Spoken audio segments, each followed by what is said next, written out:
Good morning and welcome to you all, and thank you very much for joining this Bonjour à co-lead tous, AgriInfo bienvenue à webinar tous et on merci upcoming beaucoup new de vous EU joindre à rules nous on pour renewable cette réunion hydrocarbons. agro organisée par le COLED Si vous voudrez suivre sur ceci les en nouvelles français, règles cliquez de sur les l'UE icônes concernant les du huiles monde minérales et en les bas. hydrocarbures. Merci. Si vous avez besoin de l'interprétation, vous pouvez cliquer sur le petit globe en bas de votre écran So my name is et Chris choisir le Downs and I am canal. Policy and Law Alors, je Lead m'appelle Expert Chris at Dow, je CoLead, suis and I will be expert taking you principal en through the politique et en first droit au part of COLED. this C'est moi qui webinar. vais assurer la I will première briefly partie introduce de the ce AgriInfo webinaire. program. Je vais vous And then I parler will be taking du you programme through Agrinfo, vous en faire the une courte main introduction, issues in et relation to puis mineral je oil, parlerai d'un certain hydrocarbons, nombre and de food. sujets Why is concernant EU taking action in les this nouvelles area? règles What are the rules de today? l'UE concernant What are the rules l'utilisation that are currently de under ces discussion? huiles et And then hydrocarbures, quelles looking sont at les the règles next existantes, quels sont les steps changements and à venir, time frame les for étapes à these venir, rules. le I'll calendrier then pour la hand mise en over to œuvre my de ces nouvelles colleague, règles. Ensuite, je Klaus-Michael passerai la Brieber. main à mon Michael collègue has worked Klaus for Michael 40 Brieber, years in the food oil qui industry depuis and has 40 ans great travaille expertise dans le in this secteur area. alimentaire et qui a And une he will be expertise looking more at the assez technical étendue and dans ce practical domaine. Lui va aspects of this, considérer avec vous talking l'aspect in plutôt greater detail technique. of the sources Il of parlera en contamination détail, on va of dire, des mineral sources de oils contamination and talking concernant through some of the ces huiles practical minérales, et il mitigation parlera strategies that can be également taken to try and des reduce the risk différents of mécanismes ou contamination. approches qui And then we permettent de will be réduire le risque de contamination. answering your questions. Nous prendrons And if ensuite you want le to ask a temps de question, then répondre à des please questions que vous put your pourriez avoir question pour nous. in Si the vous avez des chat, questions,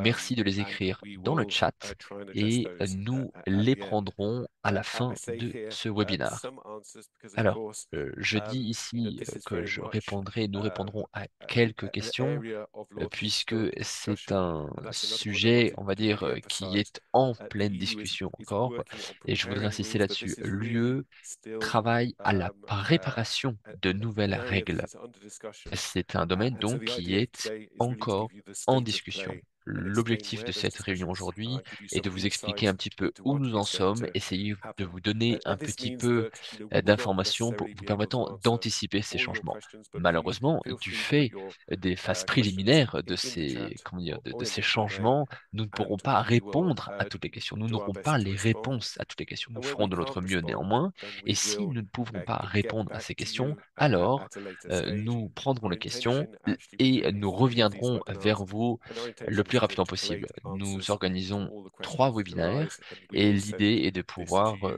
tout au long de mail ces trois webinaires, at a future de date. prendre toutes les Likewise, questions if you have et questions d'y after this répondre webinar, en if we don't fonction cover du what niveau you're d'information que interested nous in, avons. then please Si send an nous n'avons email pas to the address répondu à vos that is here. questions, s'il And we vous will be manque des sending informations à la both fin de cette the session, n'hésitez presentations pas à nous and écrire the un email recording et of nous this ferons au webinar mieux de to vous y you répondre after the event. le plus rapidement possible. Nous vous ferons également parvenir Hello to les everybody also from my diapos side. See you later. qui seront utilisés. Bonjour à tous, Michael Brewer et je prendrai donc la So suite really après just Chris briefly to Towns. À tout explain à l'heure. Alors, AgriInfo and CoLead. So permettez-moi maintenant CoLead de is vous a expliquer un petit peu ce Brussels-based qu'est un not-for-profit grapho. Alors, le private sector COLEAD déjà organization. est une For the last association 20 years, we have been basée à Bruxelles running qui, development depuis programs 20 ans, specifically in the travaille à area la of mise en œuvre de agriculture programmes and dans le food. secteur agricole And et this is primarily alimentaire, been in African, Caribbean, Pacific states. principalement dans les This pays AgriInfo ACP, les program pays du is an continent information africain program, and et it is much euh, broader. We actually du have Pacifique, des Caraïbes Pacifiques. 142 Nous avons low, à peu middle près income countries that are partners in this 142 particular pays program. partenaires de nos différents What programmes we dans try la and zone do que je vous ai indiquée. Ce que nous essayons de brief faire, is to provide up-to-date en information bref, on all est recent and de upcoming changes partager to EU rules l'information, that can les impact changements agri-food and fish réglementaires de value l'UE chains. qui And we have a pourraient avoir un website impact sur les address that is secteurs here, alimentaires, les secteurs agricoles, horticoles. and that provides that information. It's an open Nous source avons des packs portal. d'informations, un portail So d'informations, just to agrafo.e, emphasize, qui donne AgriInfo accès is à an toute cette information. EU-funded program, but neither Agrafo myself nor est un Michael programme qui work est for the financé par European l'UE. Commission, so this Ni presentation moi ni does not Michael reflect their ne views, travaillons although we have pour l'UE developed these et slides donc in cette présentation ne consultation with reflète the pas relevant les opinions services de la Commission in the européenne, mais European bien Commission. notre point de vue. So why was AgriInfo Alors, set up? pourquoi Well, here Agrinfo? are Alors, si vous exportez des aliments vers l'UE, vous savez que l'UE a un certain nombre de règles que vous devez respecter. L'UE introduit environ 180 nouvelles règles, hein, ou modifications de règles agroalimentaires chaque année. Et donc l'objectif d'Agrinfo est de couvrir l'information concernant ces changements et de partager l'information concernant ces changements euh, auprès de ses partenaires. L'UE est très transparente, n'est-ce pas, hein? Il y a beaucoup de sites internet de l'UE qui permettent d'accéder à ces informations concernant ces changements, mais ce n'est pas si facile à faire. Et donc, le deuxième objectif d'Agrinfo est de consolider l'information qui est disponible et de la rendre facile d'accès et facile à comprendre, à utiliser. Finalement, Agrinfo cherche également à simplifier les choses. Comme vous le savez peut-être, les règles de l'UE peuvent être difficiles à comprendre et à suivre. L'objectif donc d'Agrinfo, s'agissant de simplifier, est de mettre à disposition des explications simples permettant la prise en compte et la mise en œuvre des changements. Chaque 2 semaines, toutes les 2 semaines, nous publions un bulletin d'information, les mises à jour, on va dire, sur les changements. Euh, Nous essayons de toujours mettre à disposition les informations nouvelles le plus rapidement possible afin de permettre le maximum de temps aux personnes concernées pour s'adapter à l'évolution de ces changements. Alors, nous avons en l'occurrence ici comment dire cette session d'information sur les huiles minérales, mais il n'y a pas uniquement ce sujet qui est abordé. Donc, alors donc pour nous intéresser maintenant au sujet de notre webinaire aujourd'hui, les hydrocarbures et d'origine minérale. Alors que sont-ils? En fait, euh, ce sont comment dire, les huiles qui viennent de l'utilisation de pétrole, charbon ou gaz naturel. Il y a deux types hein, d'huiles minérales hydrocarbures. Il y a les hydrocarbures aromatiques, hein, donc qu'on appelle MOH, ou alors les hydrocarbures saturés en huile minérale, MOSH. Donc le FSA de l'UE a évalué les risques euh, liés à ces hydrocarbures dépendamment de leur source. Les règles distinguent ces deux types d'huiles minérales, hydrocarbures. Alors, les MOH sont, donc les hydrocarbures aromatiques, sont considérés les plus dangereux puisque le risque euh, ultime est le cancer. Oui. Et donc, l'idée de ces nouvelles règles est de déterminer des niveaux maximum d'utilisation ou des limites maximum. Concernant le MOSH, le FSA, d'après le FSA, disons, il n'y a pas de problème de santé immédiat, mais des risques d'exposition potentiels. Et donc, en l'occurrence, concernant le MOSH, on ne parle pas de niveau maximal ou de limite maximale, mais une surveillance et des mesures pour réduire la présence de ces MOSH. Alors, Michael prendra plus de temps pour vous donner des détails sur cet aspect, mais j'aimerais essayer de vous expliquer rapidement d'où viennent ces hydrocarbures d'huile minérale. Alors, ce qui est important à comprendre, c'est qu'il y a des sources multiples de contamination. Il y a la contamination environnementale avec, comment dire, les gaz d'échappement, les sites industriels, les moteurs. Il y a également les huiles qui viennent de systèmes, comment dire, de conditionnement. Hmm.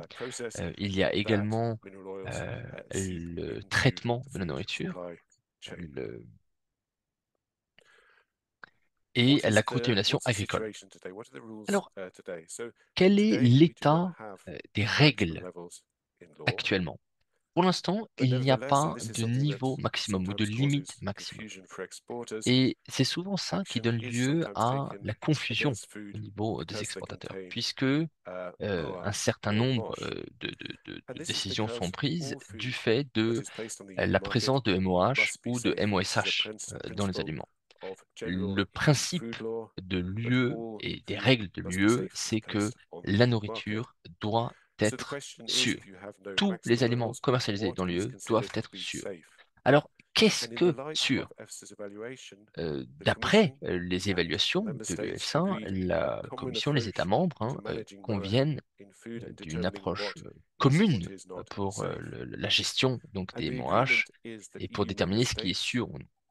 Les États membres de l'UE peuvent, doivent prendre des mesures, par exemple retirer, si nécessaire, rappeler des produits lorsque les niveaux de MOH dans les denrées alimentaires détectés sont supérieurs à la limite autorisée. À droite de l'écran, vous voyez les niveaux à titre indicatif.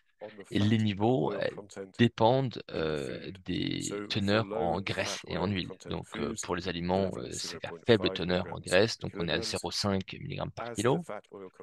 Si la teneur en graisse et en huile augmente, eh bien la limite augmente également, donc 1 mg par kilogramme.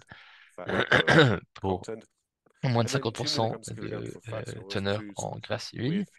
Et pour les graisses contenant plus de 50%, hein, les aliments contenant plus de 50% de graisse huile, on est à 2 mg par kilo.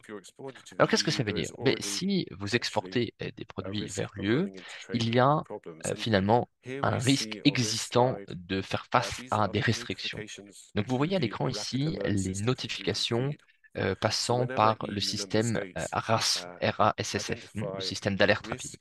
Donc, quand on identifie un risque lié à un aliment, il y a un rapport qui est fait à la commission qui va l'envoyer ensuite à tous les États membres. Et ce que l'on voit de ce tableau, c'est le nombre de contrôles et les résultats de ces contrôles. Le nombre de notifications du système a augmenté ces dernières années. Alors, quels sont les produits concernés? Donc, vous voyez qu'il y a beaucoup de produits qui ont fait l'objet de notifications du système RAS. La- Principalement, on parle de graisse et d'huile, donc un certain nombre d'huiles. On a également les céréales, le riz aussi, qui ont un impact important concernant la présence de MOH. Ensuite, on a également les herbes et les épices.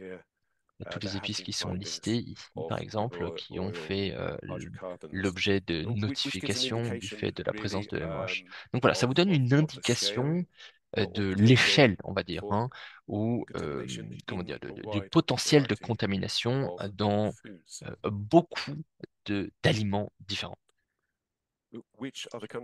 Alors, quels sont maintenant les pays qui ont fait l'objet de notifications? Alors, il y a beaucoup de notifications d'un certain nombre de pays, donc un certain nombre de pays de l'UE qui ont été très concernés par ce type de contamination et qui ont fait beaucoup de contrôles, l'Allemagne notamment, les Pays-Bas également et la Belgique. Il y a uniquement 11 États membres qui ont fait des notifications, ce qui veut dire que le nombre de contrôles qui sont réalisés en UE n'est pas très équilibré, disons. Certains États membres qui, comment dire, n- ne mettent pas le contrôle de MOH comme comment dire, comme important. Mais ceci va changer avec les nouvelles règles. Alors voilà le contexte actuel. Maintenant, intéressons-nous à ce que l'UE compte faire. Et j'insiste encore, nous sommes en phase de discussion. Aujourd'hui, nous essayons de vous donner un état des lieux de l'avancée des discussions en ce sens. Voilà. Donc l'idée est de mettre des niveaux maximums sur la base du principe donc d'assurer des aliments sûrs et donc d'atteindre des niveaux maximum, les limites les plus bas possibles, en lien avec les contaminations. Donc, on met des limites maximum sur les niveaux de contamination, que ce soit donc des graines, fruits oléagineux, les graines, huile animale ou végétale. On y reviendra, hein, sur les fruits à coque également. Quand on parle de fruits à coque en UE, on parle de les noix. Donc, on a une liste un peu plus bas. Après, on a les impulsions, on a les grains céréales, on a le lait, les produits laitiers, on a les fèves de cacao, le cacao, la poudre de cacao et comment dire, les aliments nourrissons, hein, aliments pour bébé. Euh, il y a des exceptions pour le beurre. L'idée concernant le beurre est de mettre une limite maximum de 2 milligrammes par kilo pour le beurre, quelle que soit la teneur en matière grasse dans le produit. Pour les autres produits, encore une fois, et c'est le cas actuellement d'ailleurs, les États membres se basent sur la teneur en huile et en matière grasse dans les aliments.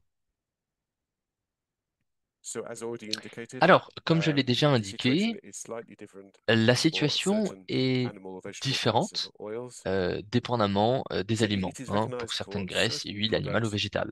Donc, pour certains produits, c'est difficile de, d'atteindre les limites. Et donc, euh, pour certains produits, il a été décidé de repousser la limite à 2030, ou alors d'augmenter le, la limite de teneur maximum. Si on prend par exemple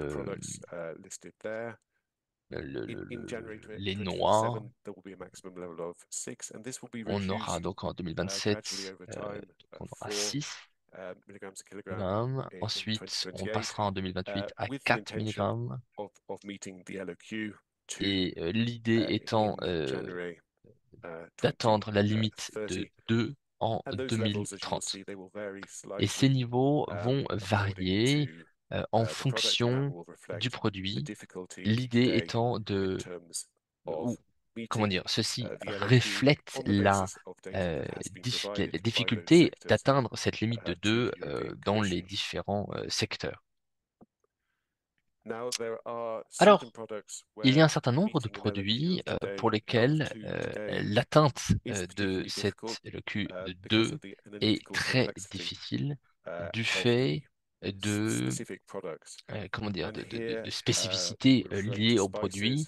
Là, par exemple, si on parle des épices, des herbes séchées, euh, des thés, infusions, euh, en fait, la LOQ, en l'occurrence ici, donc la limite, hein, euh, ne sera pas de 2, mais de 5, hein, pour refléter un petit peu la complexité analytique. Voilà.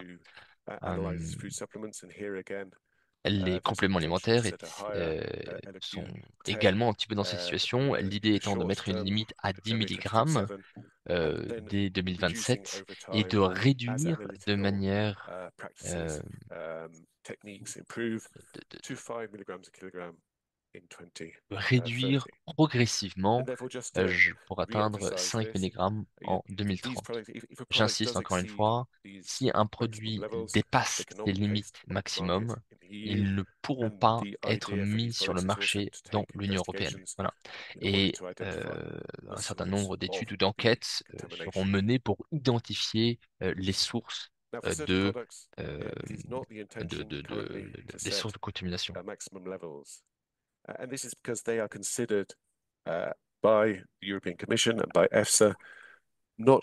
Alors, l'idée, hein, et de faire en sorte que, comment dire, qu'on ait la meilleure approche possible, hein. Et on a un certain nombre de produits qui n'ont pas de limite maximum. Donc, on a, comment dire, il y a une distinction, hein, qui est faite, comme on l'a vu dans la diapo précédente, entre le café instantané, qui est un café concentré, et les grains de café. Vous voyez?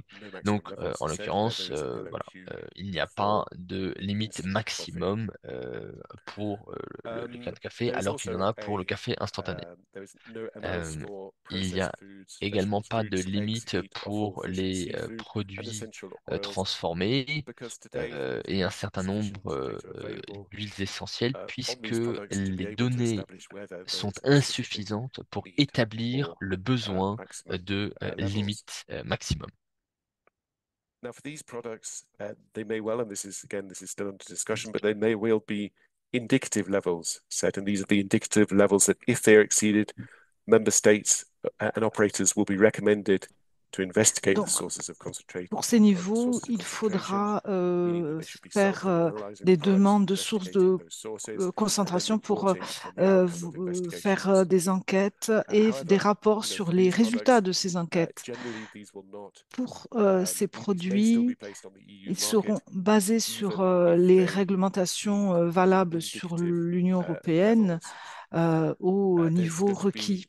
specific, En the fait, member states are going to be les specifically États encouraged to membres vont undertake être monitoring of encouragés processed foods spécifiquement à because these do avoir typically une have higher réglementation plus levels stricte au of niveau des contamination. produits traités à cause And it des may well risques be de the case that the contamination. Et EU, peut-être on que the basis of nous the data that they rencontrerons, collect, nous serons dans une decide to situation où set negative finalement, levels in the suite au future rapport, les on some of niveaux these maximums seront products. finalement euh, appliqués. Now, so you may be wondering, well, if the EU member states can Si les États already membres take action today, prennent are des these maximum actions levels going to make a aujourd'hui difference? avec ces niveaux maximums, They est-ce are que, going to en fait, il va make y a avoir, difference, est-ce que maybe ceci in va a faire une constructive way for différence de manière certain products, constructive pour by giving d'autres clearer produits rules. So avec there are specific des levels for specific réglementations beaucoup products, plus clairement as établies? we've seen, and this will Et provide nous avons vu clarity par le and passé mean that que the ceci maximum levels engendre plus de are more appropriate clarté to those et specific products. une réglementation qui est plus At the same time, appropriée there aux will be produits adaptive spécifiques. challenges. What we would Et expect would be that the number nous of pouvons controls, également the avoir frequency of controls également des for fréquences de contrôle beaucoup mineral and plus hydrocarbons will increase rapides avec across the les EU, as we hydrocarbures saw qui in vont, one of the earlier slides. les systèmes Many of qui the vont member states augmenter today are et not beaucoup des undertaking États membres controls, and therefore aujourd'hui we would ne expect font pas de these contrôle. countries to be Et increasing their nous attendons controls que ces pays in qui n'en font general. pas aujourd'hui en It will feront also mean there will be rapidement. a more consistent approach to enforcement. Également, ceci peut déboucher pour une Today, approche beaucoup plus cohérente. exporters may Aujourd'hui, find les member states exportateurs taking a slightly different voient approach, even que if they les find États membres euh, mineral oils, they prennent may une approche decide to put différente, même si products les on the huiles market, minérales and so se it trouvent can sur be certains produits. Les produits sont tout de même unclear for exporters commercialisés. what member states are going Quelquefois, to do. ceci And peut créer de la these confusion new pour rules les will certainly give a exportateurs. more Alors, ces nouvelles consistent règles vont donner plus approach, de and therefore greater cohérence, legal plus certainty for de clarté exporters. pour les And also, exportateurs. we would expect Et nous attendons we would expect également there to be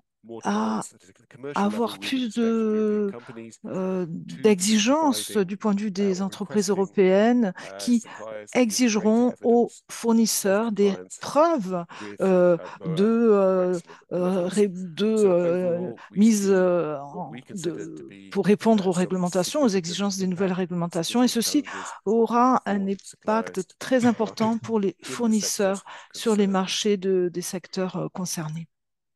What is the timing Alors, foreseen? quel est le Well, calendrier as qui has va been se clear, because dérouler EU pour member states, they're mettre still en working application cette on the nouvelle draft règle? regulation, Alors, pour l'instant, c'est and the un current intention is to document complete that, donc those preliminary préparatoire discussions, et and then to qui a notify fait a l'objet draft regulation euh, de débats préliminaires. Ensuite, l'Organisation mondiale du commerce, avec le comité SPS, se penchera sur ce brouillon, sur ce premier travail donc émanant des discussions.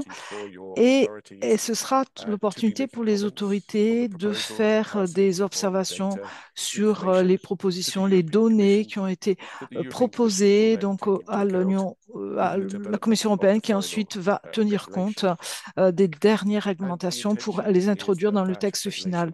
Et le but ici est que d'ici à la fin 2025, cette nouvelle réglementation soit finalisée ou tout début 2026 de manière plus réaliste, avec pour l'objectif final d'arriver à des niveaux, que ce soit complètement les niveaux de recommandation de la nouvelle règle soient appliqués en 2027. Nous avons parlé des huiles, la première catégorie des huiles et pour la deuxième catégorie des huiles minérales que l'on appelle MOSH. Eh bien, ici, encore une fois, l'exposition à MOSH ne soulève pas des questions sanitaires particulières, mais si ces niveaux devaient augmenter, ceci pourrait présenter des risques pour les consommateurs européens. Donc, pour ces huiles minérales, il y a des niveaux limites d'absorption, des niveaux indicateurs. Donc, ces niveaux, si on les dépasse, cela ne veut pas dire que le produit devra être retiré du marché. Non, l'objectif de ces niveaux limites est d'apporter plus d'informations et de mieux comprendre les risques potentiels s'ils existent. Et cela donne aux exportateurs, en fait, avec ces niveaux limites, et les États membres devront faire des enquêtes supplémentaires pour évaluer quel système les exportateurs ont mis en place pour éviter cette contamination des huiles minérales. Et ces niveaux indicatifs limites, eh bien, vous les recevrez euh, euh, pour avoir les grilles des niveaux qui sont concernés. L'ensemble de ces informations a été mise à jour avec un guide qui est maintenant disponible sur notre site web à cette adresse, et vous pourrez y retrouver toutes les informations, tous les liens nécessaires, comme par exemple le travail de l'EFSA et les différentes réglementations de la Commission européenne. Toutes les informations se trouvent dans ce guide et on peut les télécharger à partir de notre site web. Donc, voici pour la première partie de notre webinaire, et je vais maintenant passer la parole à Michael qui va nous parler des questions plus pratiques et des défis d'analyse que nous devrons relever dans le cadre de ces nouvelles réglementations européennes. Merci. Merci à toutes et à tous. Thank you very much, Chris. Hello to everybody. Merci Chris. Je suis très heureux de pouvoir vous donner des détails supplémentaires sur la manière dont cette huile minérale vient dans la nourriture en fait. Donc voilà, j'arrête ma caméra. Je vais maintenant passer à ma présentation.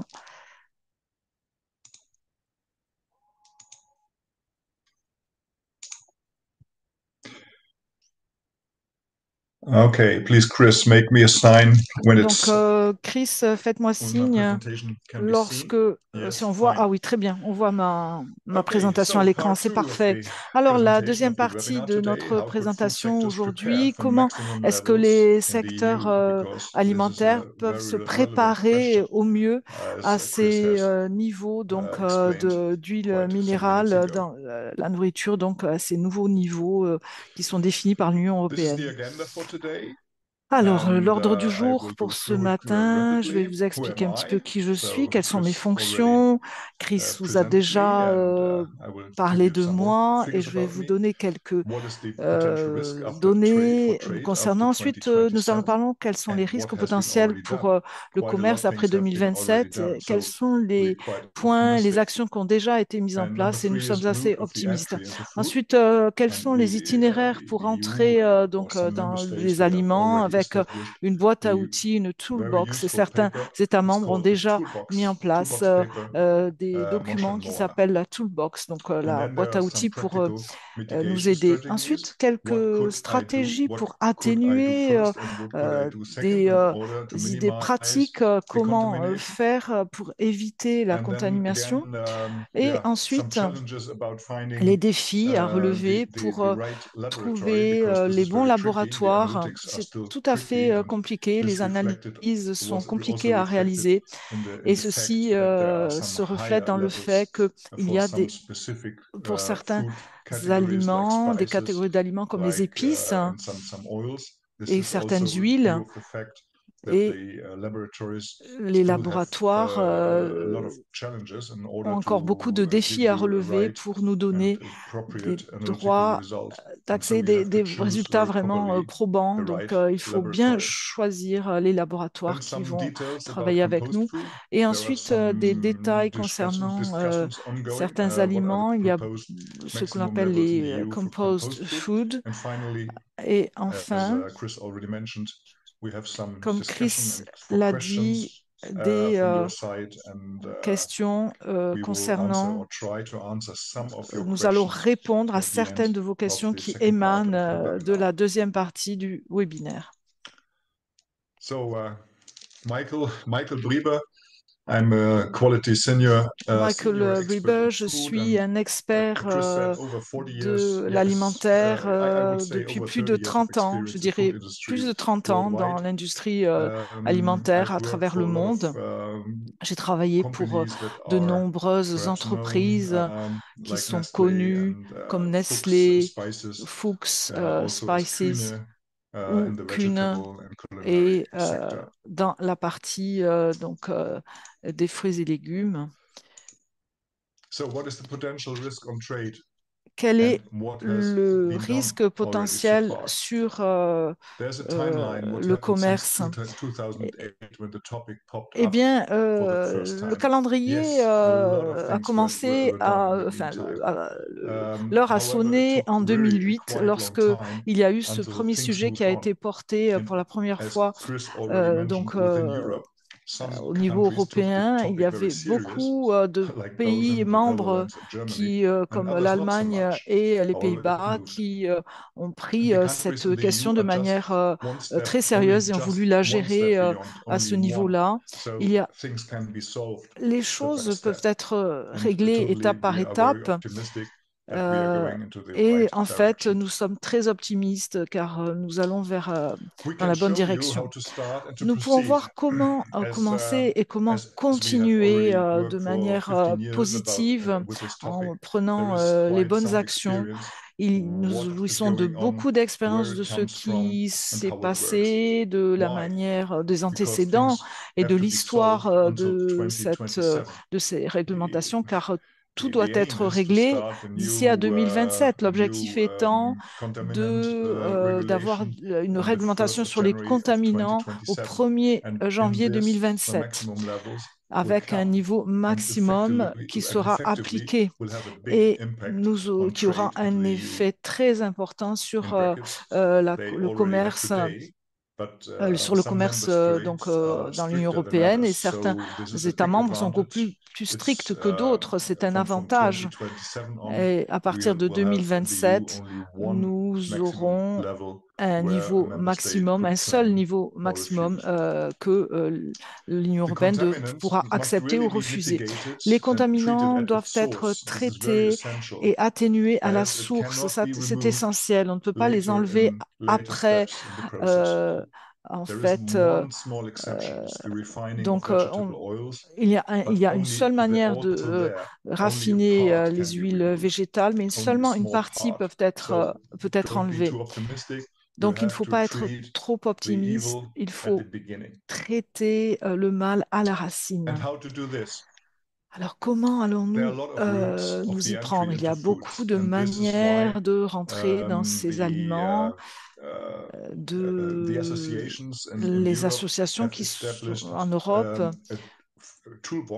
ont mis en place une boîte à outils pour atténuer le moche et le moa.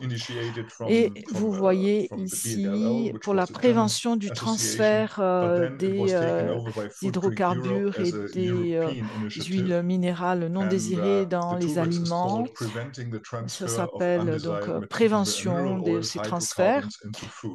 Et pour qu'il n'y ait pas de transfert de ces huiles minérales non désirées, ces hydrocarbures dans les aliments.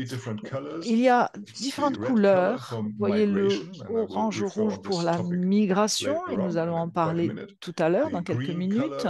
Le vert pour les additifs et tous les systèmes qui aident à traiter les aliments. Et ensuite, la contamination. Et ces trois sources de contamination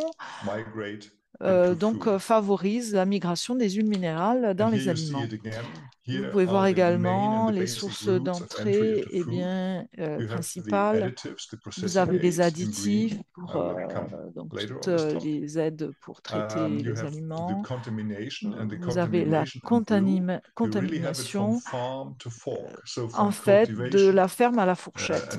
Et dès la culture des champs jusqu'au stockage et au transport des aliments, des étapes de traitement, c'est tout à fait pertinent, l'emballage, le stockage, et ensuite donc le commerce des aliments, cette contamination en bleu.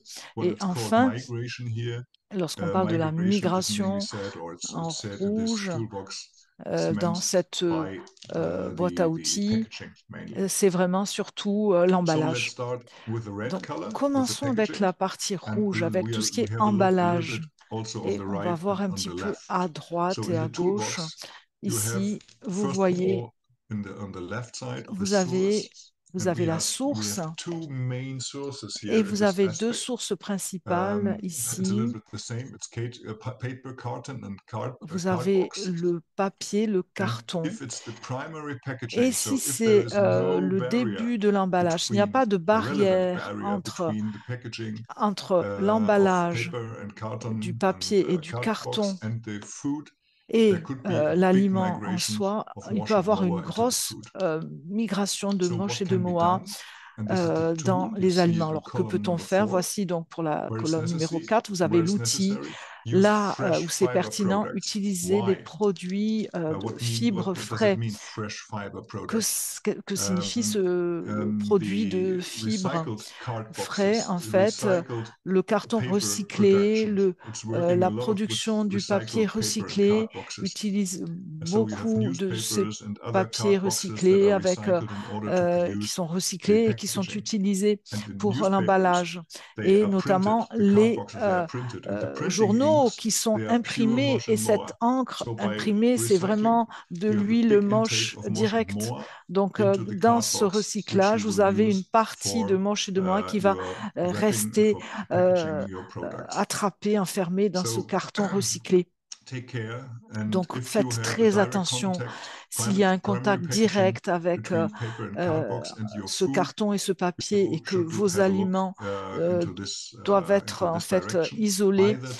Et il faut utiliser soit un carton non recyclé ou demander aux fournisseurs d'utiliser que du carton, du papier frais, une fibre fraîche, ou le cas échéant, il faut utiliser des barrières fonctionnelles qui vont isoler, par exemple, des plastiques qui s'appellent EV, PVD, EC ou PET. Et ce sont des barrières extrêmement efficaces. Donc, on peut continuer à utiliser du carton recyclé et ensuite ajouter cette barrière Il faut également examiner un petit peu à l'extérieur lorsqu'on parle d'emballage, lorsque les containers des pays tiers sont situés dans l'hémisphère sud, eh bien, ils doivent passer par l'équateur et vous avez des changements de température très importants dans ce voyage, durant ce voyage, donc, et beaucoup de condensation d'eau qui se condense et qui se forme dans les containers. Pour éviter cette contamination par l'eau, qui finalement l'eau va par gouttelettes, par ruissellement revenir sur les aliments, il faut les isoler.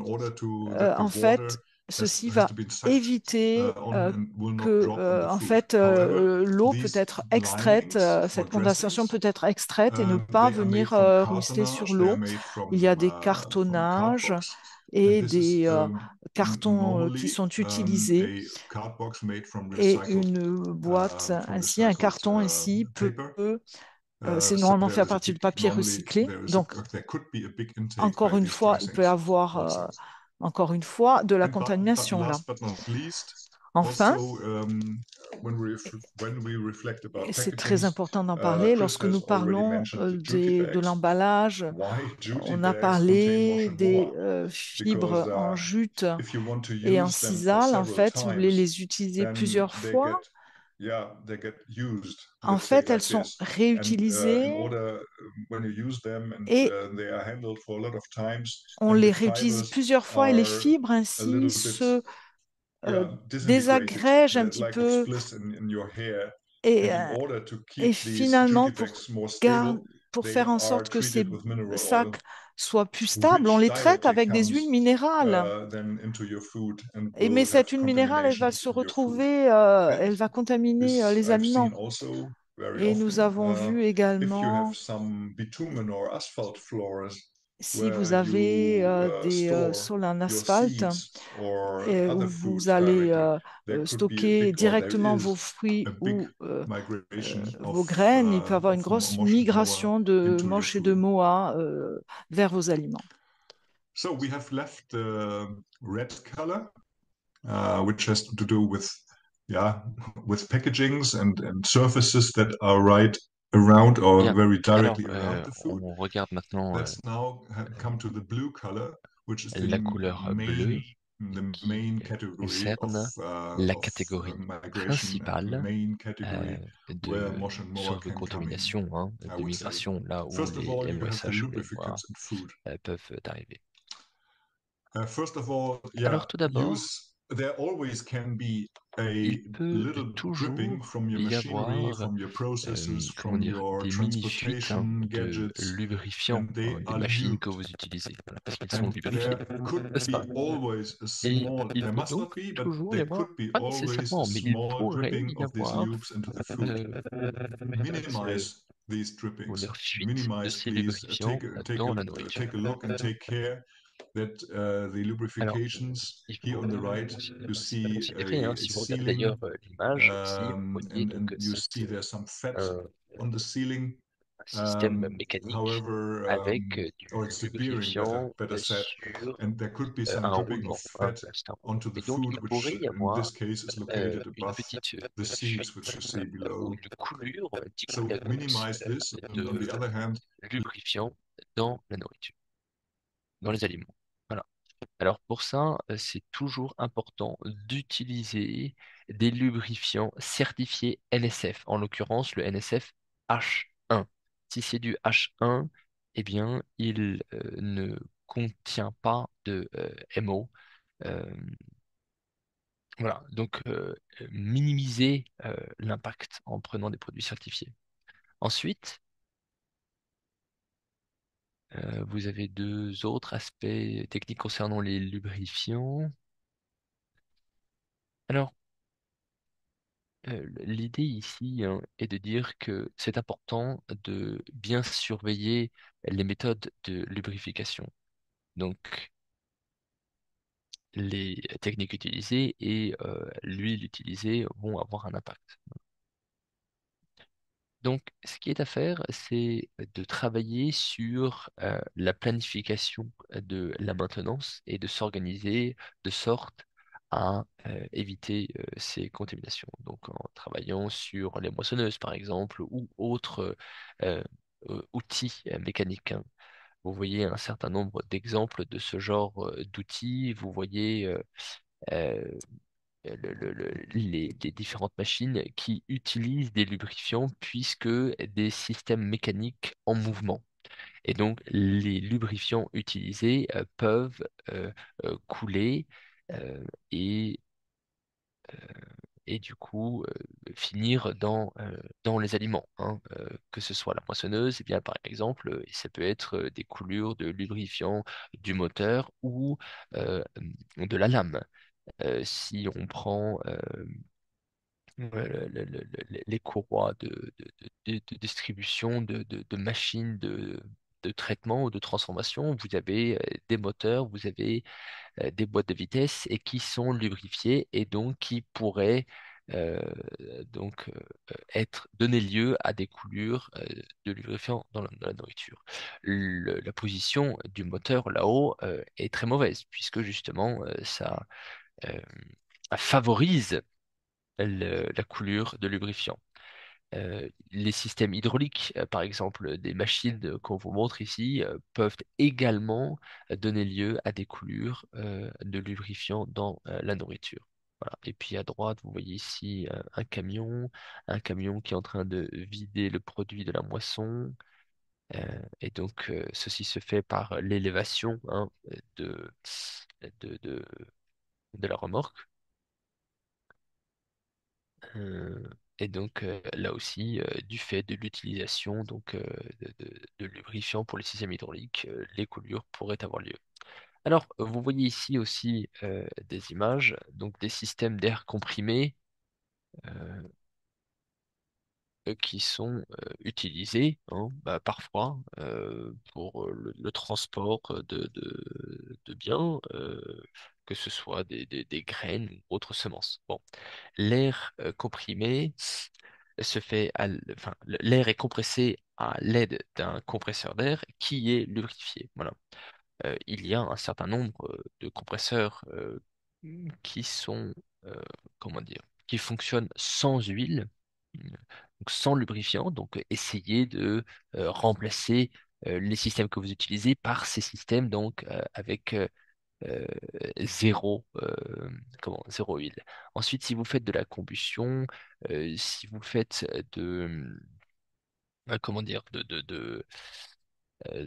si vous brûlez les mauvaises herbes dans le champ, eh bien, ça va donner lieu, comment dire, à des fumées qui contiennent donc des particules de, de, de MOH et qui pourraient ensuite tomber et se retrouver dans les aliments. Ensuite, si vous prenez par exemple la photo, donc là il s'agit de la moisson et de la transformation donc de notre coco. Euh, Vous voyez ici donc l'environnement avec les fumées, ces fumées qui retombent sur les noix de coco et donc forcément une pollution en fait de pH, mais pas uniquement le pH, également de MOH et de MOSH. Euh,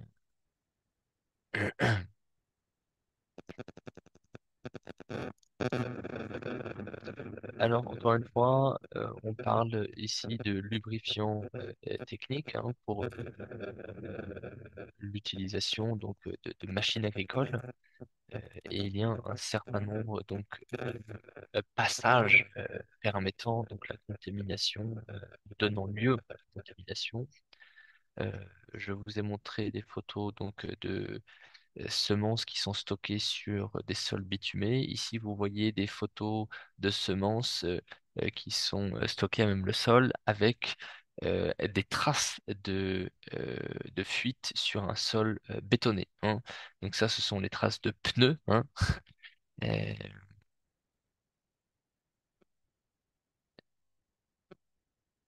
Euh, Après, il y a également la contamination du fait de gaz d'échappement. Vous voyez en photo 1 et photo 2, vous avez ici les moissonneuses qui passent sur les oliviers. Bien, il y a l'échappement de gaz, mais les olives sont encore sur l'arbre quand on passe. Et donc, voilà, c'est une contamination. Deuxième photo, vous voyez ici donc une type de moisson donc d'olivier utilisant des tronçonneuses.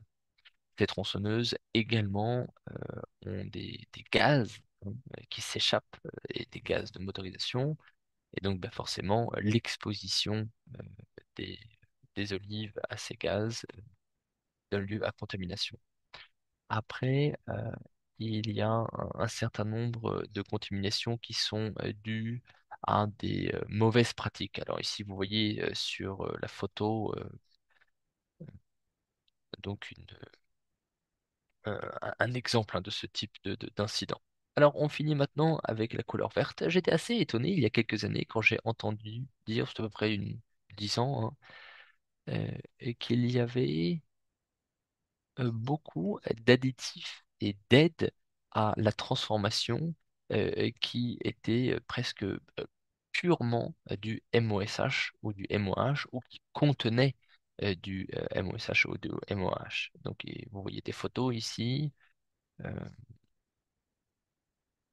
donc, un agent anti-poussière qui a été ajouté. Donc, ici, ça c'est du soja transformé qui est transporté d'Amérique latine ou d'Amérique du Nord en Europe. Et on voit qu'il n'y a pas trop de poussière. Et pour éviter qu'il y ait de poussière, eh bien, on arrose le produit avec des huiles minérales. Après, il y a également des pesticides euh, qui contiennent des huiles minérales et comme agent, en fait, pour que le pesticide colle bien à la plante. Donc faites attention et parlez-en avec votre fournisseur, avec votre commercial pour savoir si les pesticides contiennent des MOSH ou des MOAH. Les avocats, par exemple, là, vous voyez une photo ici,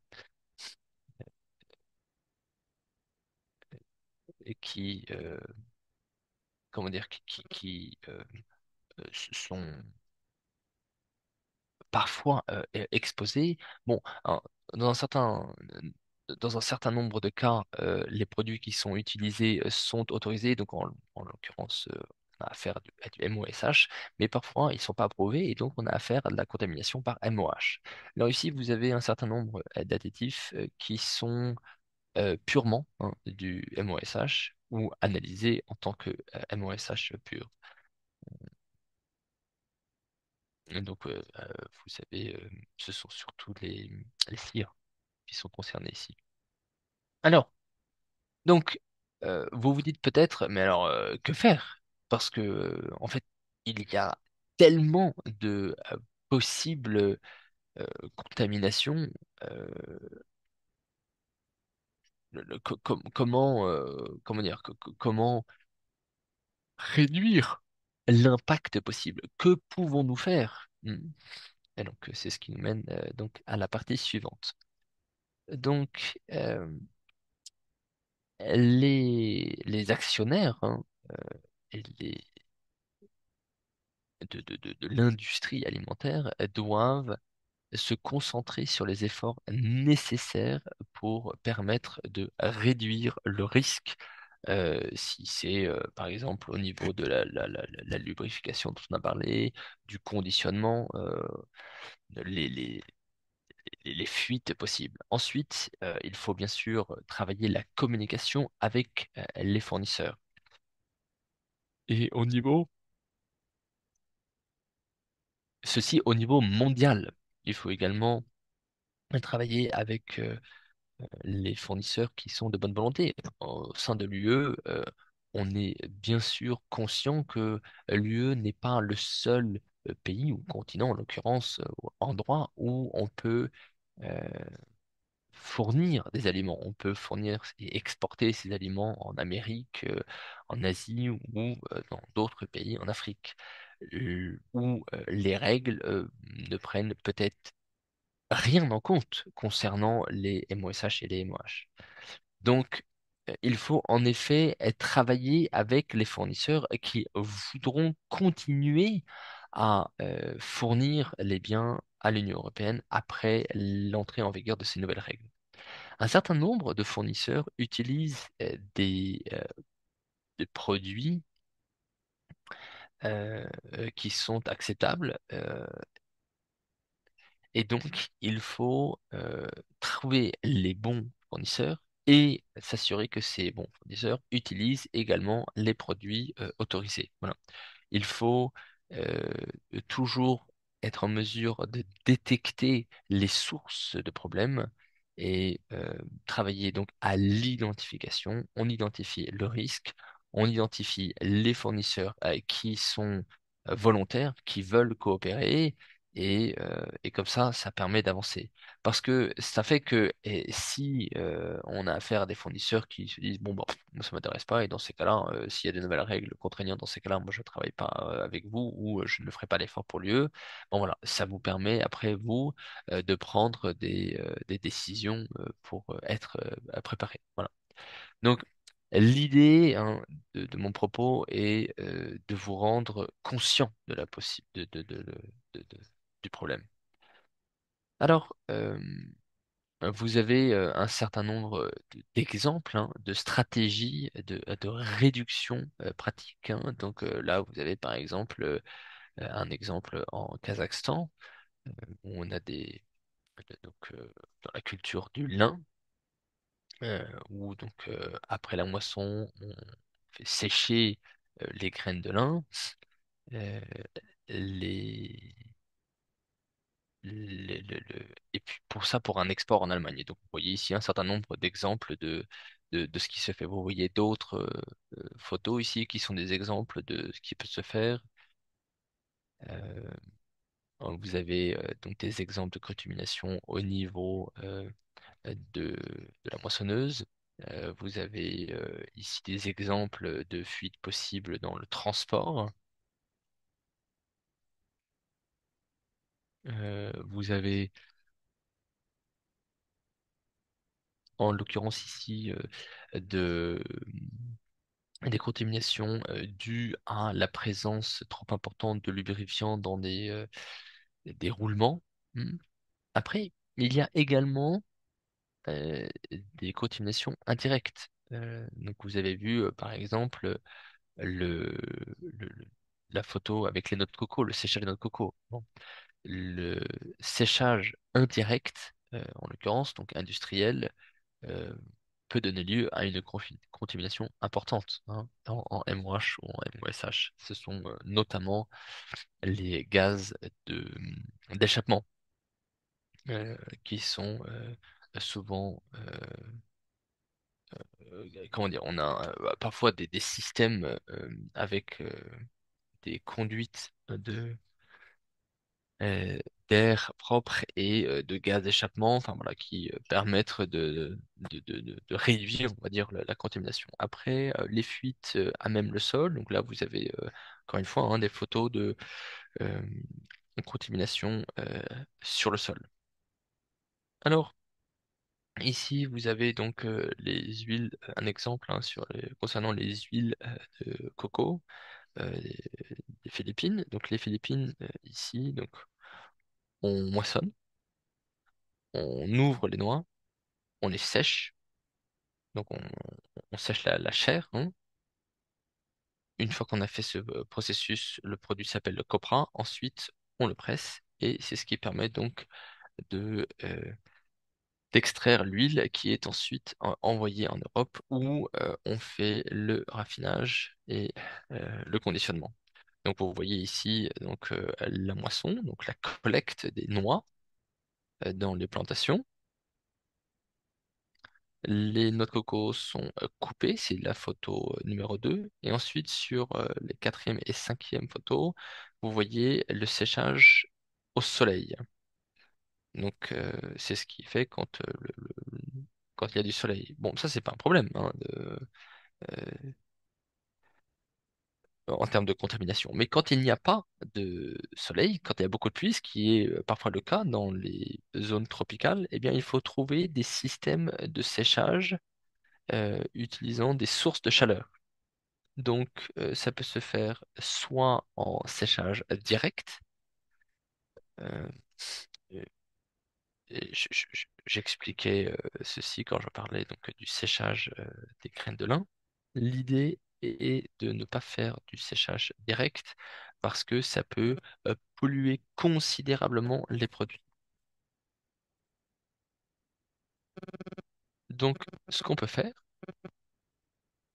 et un certain nombre de producteurs le font déjà, c'est d'utiliser des systèmes de séchage indirect. Vous voyez à gauche une photo d'un four de séchage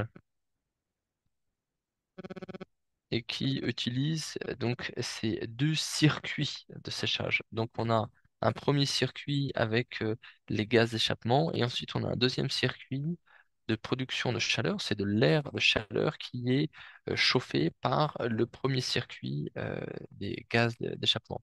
Et ça, c'est une bonne pratique pour éviter la contamination. Après, les contaminations pourraient se produire avec la réutilisation de sacs sales, contaminés.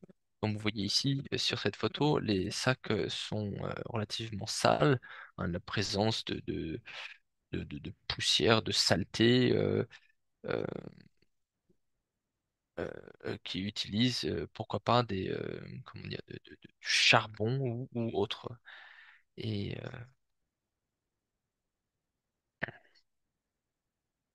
alors, donc là, vous voyez donc un système mécanique, une presse, hein, donc en haut donc du schéma technique, là, vous voyez le système de d'entraînement euh, de la machine avec les moteurs et les boîtes de vitesse. Et ensuite, vous avez la chambre de compression. Entre les deux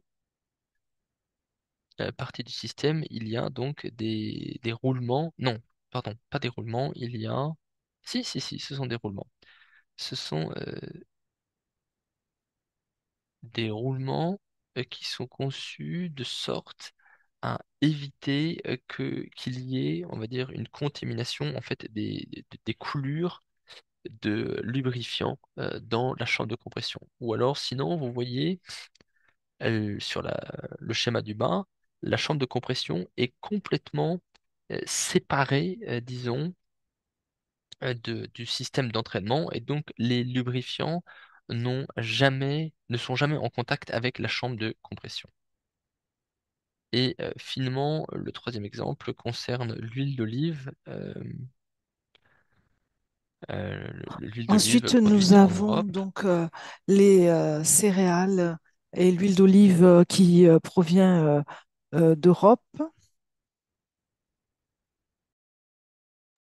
Donc, vous avez la récolte, la collecte, vous avez donc ensuite le, le traitement de cette huile. Nous avons ici également des fumées d'échappement et nous parlions auparavant euh, euh, du fait de ces gros arbres qui sont déplacés et c'est fait avec ces moissonneuses et nous avons des pratiques agricoles ne sont pas bonnes car les olives se trouvent encore sur les branches des arbres qui sont coupés et ces fumées d'échappement vont venir polluer les olives qui sont encore sur l'arbre ou sur la branche.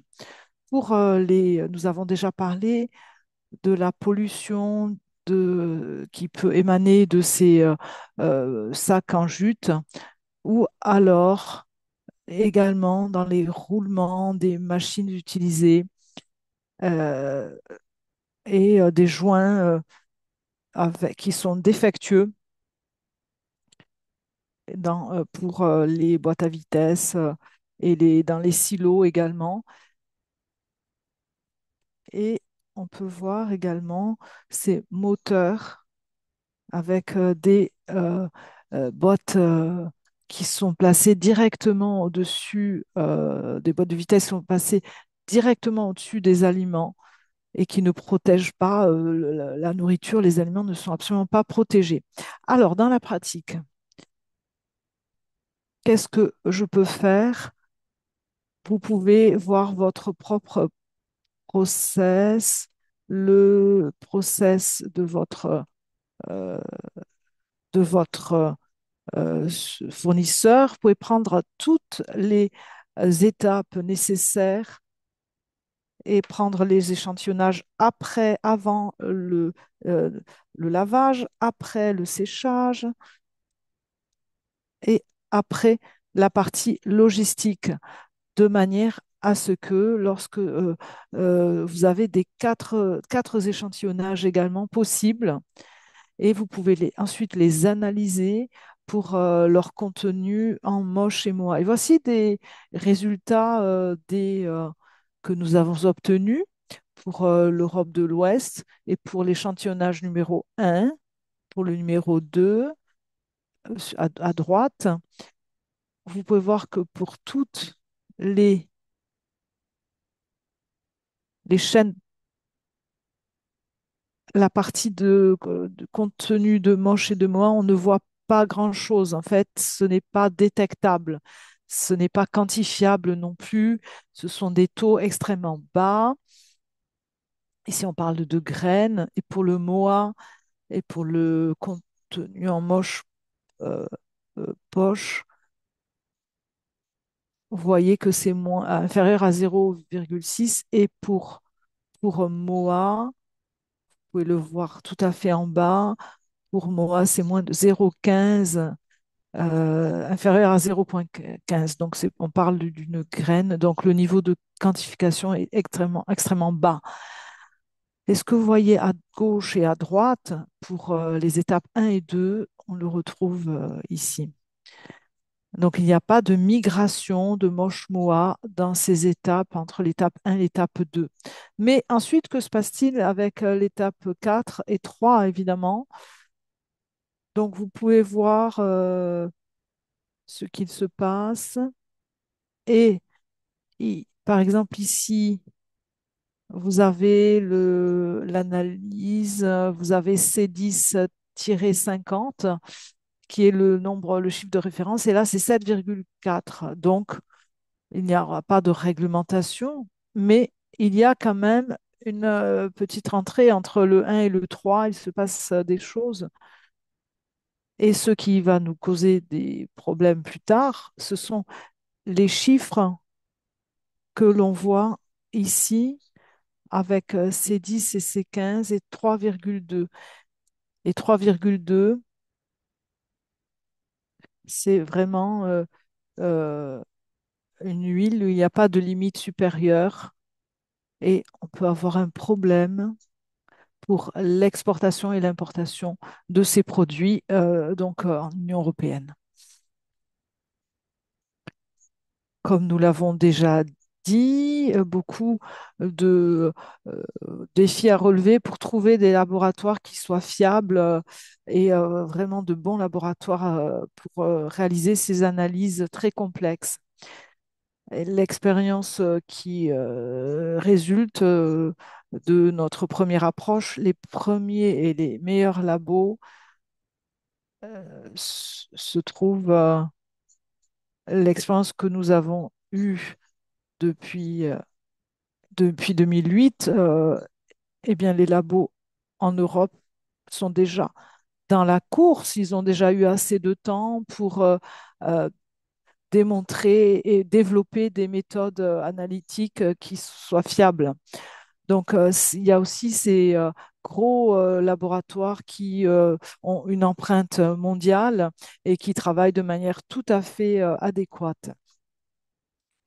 Dans les autres continents, donc les gros acteurs, les big guys, Eurofins ou HCS, et on leur a demandé d'analyser ces échantillonnages en Europe sur la base d'une méthode qui a déjà fait ses preuves, GC LC-FID avec cette méthode. En fait, je n'ai pas le temps de vous expliquer de quoi il s'agit, mais si vous utilisez ces abréviations, en fait, avec cette méthode GC/LC-FID, avec le DIN EN 16955, vous êtes au bon endroit. En fait, cette méthode, eh bien, que fait-elle? Elle extrait toutes les substances de MOSH et de MOA. Et ensuite, sur le chromatographe liquide, GC, c'est pour chromatographe, LC, c'est pour liquide chromatographe. Vous voyez ici à droite, avec cette forme avec des pics. Et c'est la même chose pour le MOA. En fait, pour le MOA, il n'y a pas les pics, il n'y a que la forme en demi-cercle. Donc, ce que font ces labos, c'est qu'ils traitent, ils appellent ça un traitement, et en fait, ils coupent les pics. Et alors, du coup, on a de nouveau cette forme en demi-cercle que vous voyez ici en bas. Et alors, ceci peut être intégré et ceci va nous donner la valeur du moche. Mais si, dans le cadre de ce processus d'époxydation dont nous parlions, si on enlève trop de pics, alors le demi-cercle va prendre trop d'importance et surestimé. Donc, c'est très, très délicat. Et il faut trouver le bon laboratoire avec les bons résultats fiables. Et on peut vous donner des trucs et astuces avec des informations plus tard, après le webinaire, pour bien choisir vos laboratoires. Enfin, il existe d'autres substances qui peuvent vraiment venir euh, complètement fausser les résultats.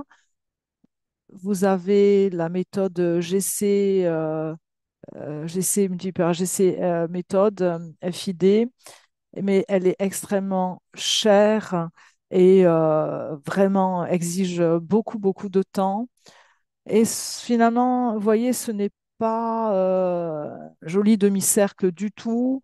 C'est un genre de forme de chapeau, donc il y a beaucoup de distorsion ici. On ne peut pas voir les choses clairement. Et c'est la méthode, c'est une méthode, c'est une très très longue abréviation. Et on peut voir ici que certaines substances sont biogéniques, comme par exemple le terpène, qui fait partie du produit et qui n'est pas moche-moa.